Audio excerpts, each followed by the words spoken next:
Hi there and welcome to Real Agenda Radio. I'm Tom Burgess. Thanks for joining us today. Now in today's show, I'll be talking to James Perry, a board member of the Patriotic Millionaires in the UK. And I'll be talking to him about how we could raise significant funds to pay for public services by taxing extreme wealth, which would cause no hardship but benefit millions. It could also mean that lower income groups would pay less income tax, just relieving hardship for many. So why don't we do it? It sounds like a no-brainer. Anyway, you can find out more in today's show. James will explain.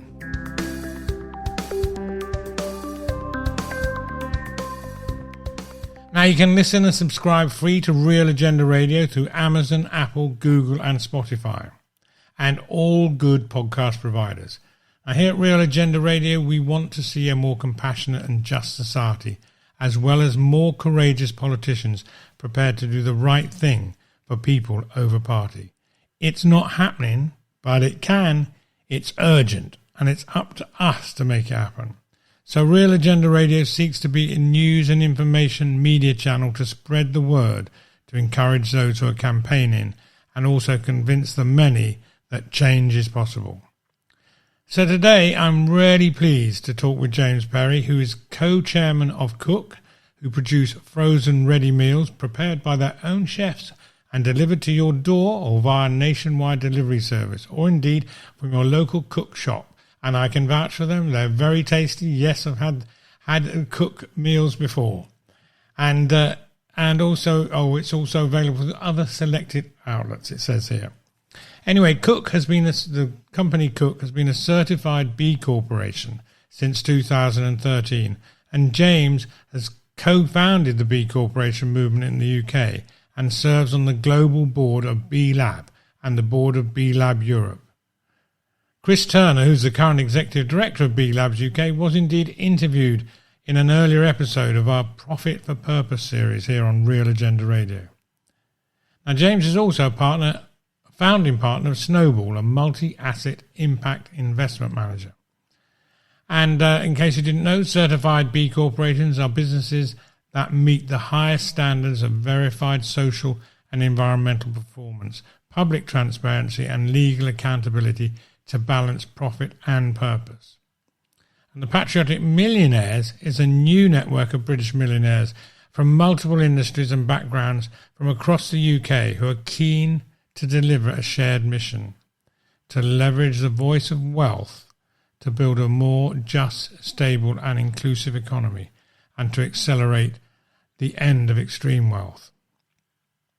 One of the co-founders of Patriotic Millionaires in the USA is my friend Chuck Collins, the director of the Institute of Policy Studies in Washington, D.C., and also director of inequality.org, an online website for which I've written several articles.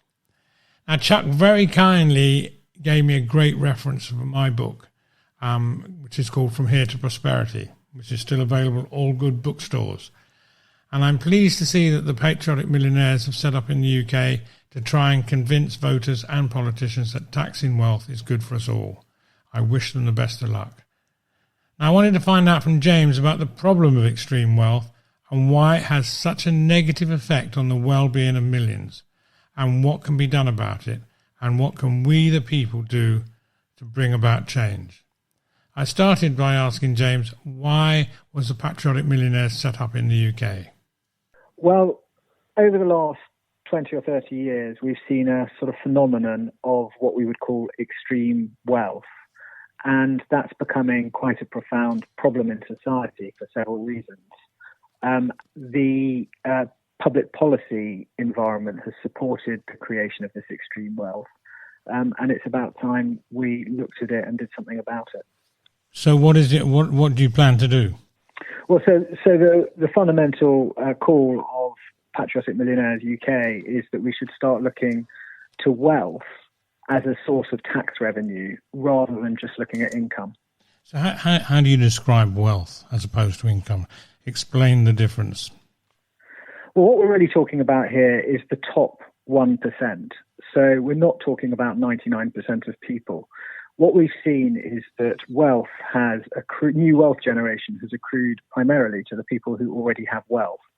And that's been supplemented by government policy like quantitative easing, which has served to inflate the prices of assets which are held by extremely wealthy people. So by way of example, if you are in the top 99th percentile, you have an average wealth of about £1.3 million.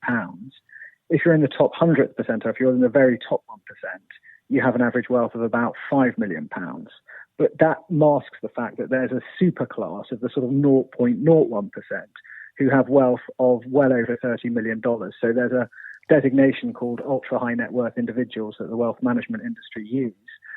And there are hundreds of thousands of ultra high net worth individuals. And these are people who have wealth of over 30 million. And this is the wealth that we're really talking about here. So our proposal is that people with net assets over about £5 million should pay a very small proportion of that wealth in a tax. So it's not confiscating the wealth. It's leaving them extremely wealthy. It's just taking a very small part of it into the exchequer. And doing that makes a material difference to the public finances because this pool of extreme wealth is just so massive. How much would that raise if you did that? Well, so for example, if we were to tax 2 or 3% of that extreme wealth, it would result in a £40 billion a year increase in the public finances.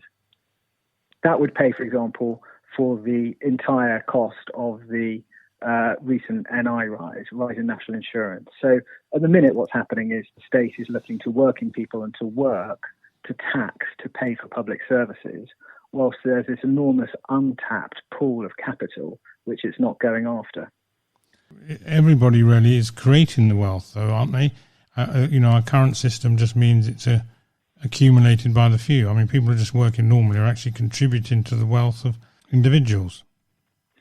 Right. And so, for example, last year we had £450 billion, or over the COVID pandemic, we had £450 billion of quantitative easing, which is an eye-watering amount of money. It's £10,000 for every adult in this country who's essentially printed by the government. Where's that gone? Where's that £10,000 gone? Where it's gone is in inflating asset prices, shares, fixed income, bonds, all the rest of it, property. And these are things that are owned by the wealthy. So effectively, the taxpayer has transferred £450 billion into the pockets of the wealthy. The trouble with this extreme wealth is that it's hoarded. It's not spent. So it's very bad for the economy. It's too much money. You simply cannot spend it all. It doesn't really matter how many nice loafers and even how many yachts you buy. You simply can't spend it all. And therefore, it gets hoarded, which means that it doesn't get put back into the economy.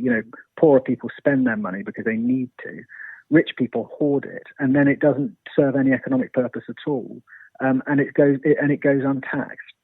Because one of the things is with income taxes, as you've indicated, that reduces the amount of money that people have to spend, and yet we're taking income taxes off people who've hardly got any money, and often not enough to live off, and therefore causing hardship, whereas your suggestion of taking it off the super wealthy would cause no hardship.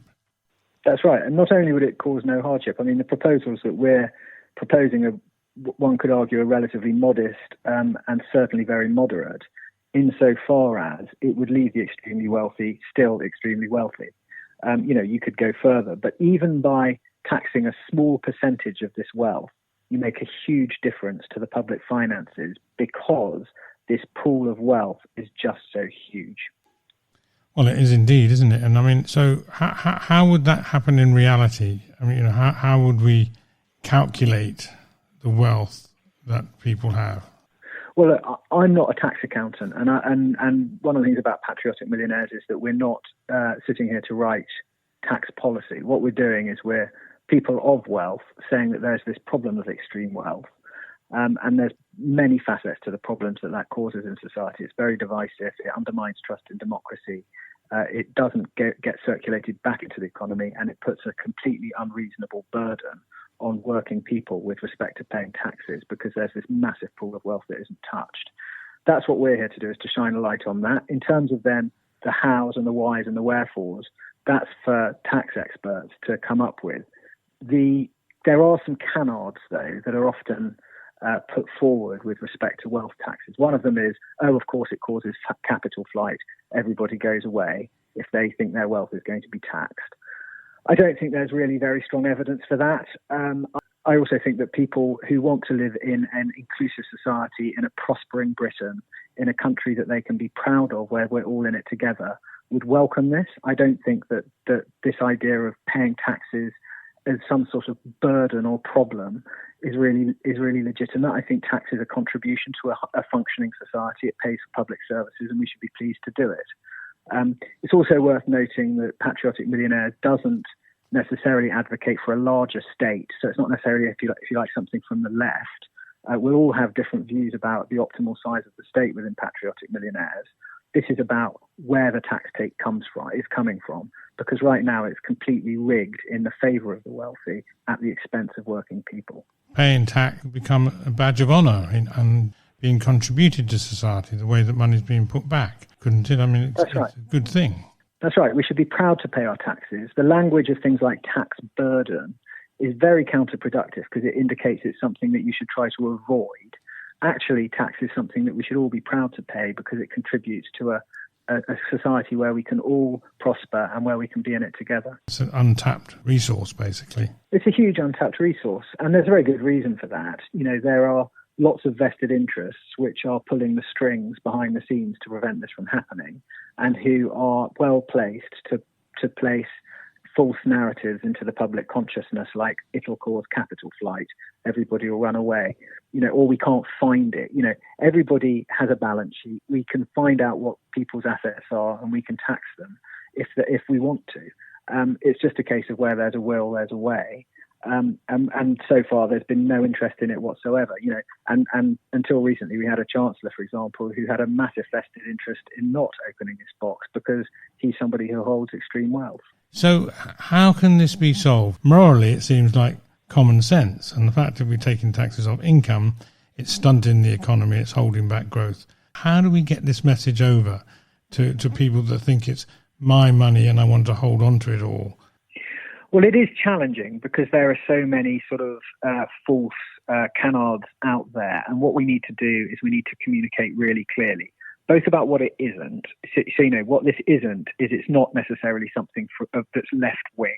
This is something that is bipartisan. It's something about changing the emphasis of where tax is sourced from rather than increasing or decreasing the size of the state. The second thing we need to do is recognize this is about extreme wealth. So a lot of people object to this because they think, well, look, I want to prosper in life. I want to do well, and I don't want the government to come and take it all when I'm successful. We're not talking about those people. We're talking about an extreme and very small minority who have wealth beyond imagining. So when you look at the bar chart of wealth distribution in the UK, what you see is a really big hollowed out middle. Where you effectively, even in the top 90, you can get into the top 90th percentile of wealth in the UK if you earn £57,000 a year. Now, a lot of people raising families in London earning £57,000 a year are, believe it or not, struggling with all the costs of living associated with living in London with a large family and the cost of property and the like. And those are the people who are in the top 10%. So we're not talking about them. We're talking about a very small minority of very, very wealthy people. So it's really important for us to be able to communicate what this isn't, because often when you mention this kind of idea, people immediately think that you're going to come after them if they're successful in life.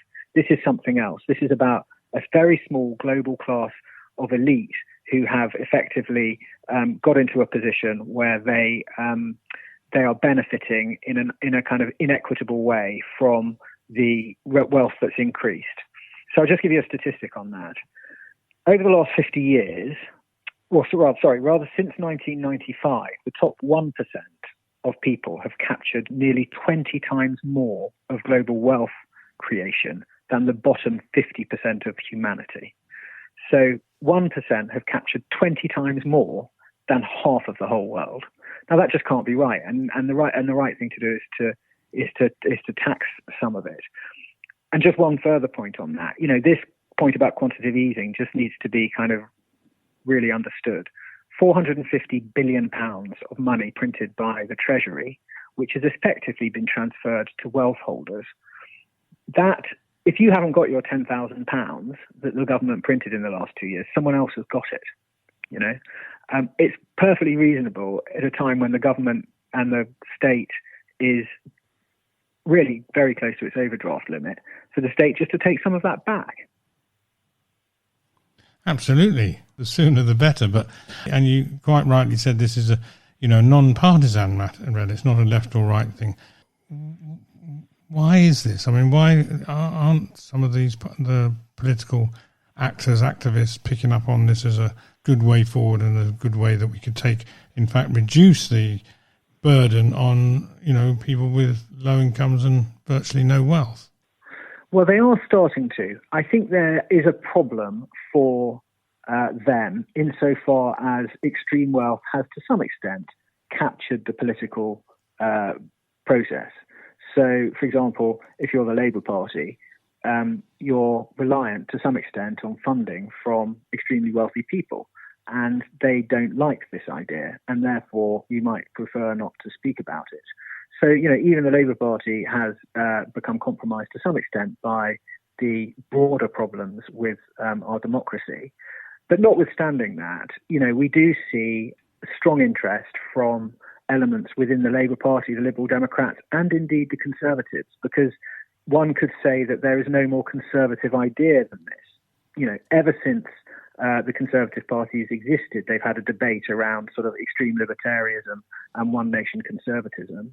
This appeals very strongly to the one nation conservatives and to the sort of levelling up supporting conservatives, because they can see how divided society's become and how extreme the wealth gap has become and how that undermines the social fabric. It undermines the network of social relationships that keep us strong. These things are very conservative ideas. So, you'd be surprised, but we have, good support from senior conservatives as well. That's absolutely good to hear. And I think one of the things, and it seems with some politicians, well, not politicians, I've seen sometimes the media when they report on these things, and we're talking about, having higher taxes, they're not being, or lower taxes, they're not being specific.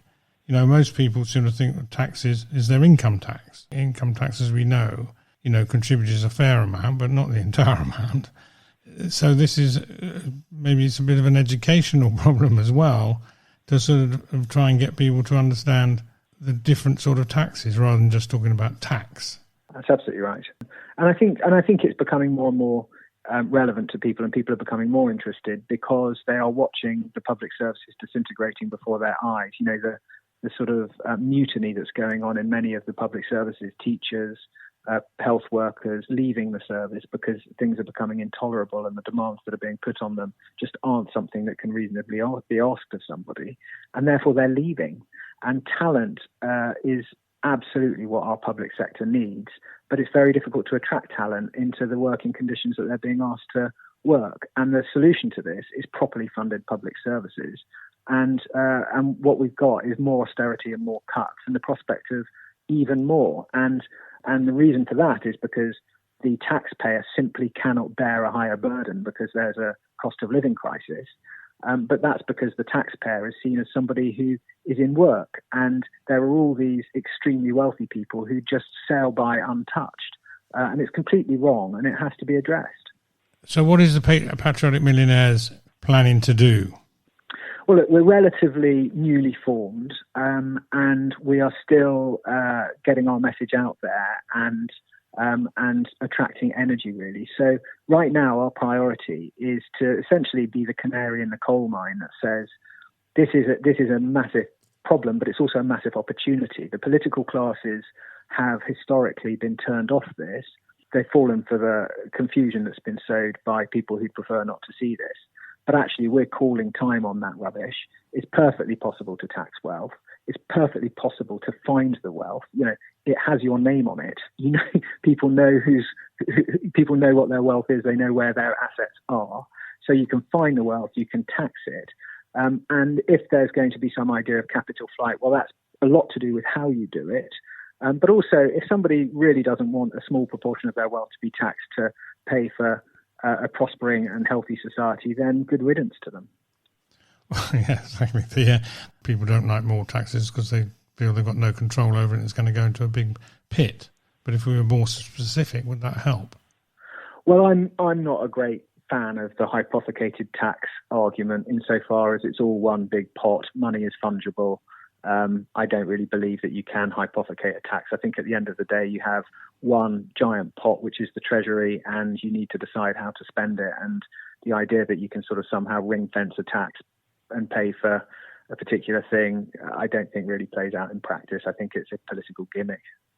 So what can people do, millionaires or not, to actually help get this, this message over about taxing wealth? Well, the two things I'd say is if you're a person of wealth, then you can join the Patriotic Millionaires movement and make this point to your peers and more publicly, because really for now it's about shining a light on it, gaining awareness, and gaining kind of respectability for this idea, which I think historically has been too easily booted out. And, arguably in the past, the time wasn't right for this. It wasn't necessarily necessary. There was a much broader income distribution. There was a much broader wealth distribution through society. What we've seen over the last 20 or 30 years is an extreme concentration of this wealth. And that's why this idea needs to be relooked at for the times that we're in now, rather than looked at through a lens of the 1970s or something. It's worth thinking that back after the Second World War, the Republican Party in the United States had an income tax on highest income earners of sort of 70, 80, 90%, because they recognized that at that time the nation needed to be rebuilt, and they needed the wealthy people to, take the lion's share of the load when it came to rebuilding America. And so this isn't necessarily a left-wing idea. It's been done before. We're living in similar times, and therefore it's something that needs to be looked at now. So for wealthy people, it's to join the Patriotic Millionaires UK, and for everybody else, it's to be aware that this is a huge missed opportunity for revenue raising, which would relieve the burden on the highly squeezed working people who are experiencing a cost of living crisis. Tell us just a bit, before we finish, a bit about your background and how you come to be in this position of being part of the Patriotic Millionaires. I was part of the creation of a business called Cook, which is now thriving and growing and employs about just nearly 2,000 people. We have 93 shops and 850 concessions customers and an online business. We sell very high quality handmade frozen food, meals and puddings. So that business has been a good ride and has led to the creation of some wealth for myself and my family. And we don't really want to be in a position of wealth in a society that's falling apart about our ears, where working people are just squeezed to a ridiculous extent. So we just think there are some systemic injustices. And that's led me into some work with the global B Corporation movement, which is a movement to reinvent business, to say that rather than maximizing value for shareholders, business instead should maximize value for everybody, or optimize value for everybody, people, planet, and profit. So that's led me into the B Corporation movement, and it's also led me into the impact investment movement, which is to say the purpose of financial investment shouldn't be to maximize returns. It should be to optimize returns in the context of a thriving world. So the same thing, people, planet, and profit. And let's hope that we actually do get to a situation where we're taxing wealth rather than work, which is really what you're setting out to get the message across. Is that right? Yeah, or wealth as well as work. I mean, I think it's about a balance in the system. So far, that balance is 100% work, 0% wealth. What I think we need to move to is a position where both wealth and work are taxed, but done in a way that's fair and enables working people to retain sufficient of their earnings to thrive. And right now, we're not in that position. Okay, well, we're definitely going to watch this space. Appreciate your time, James. It's a pleasure.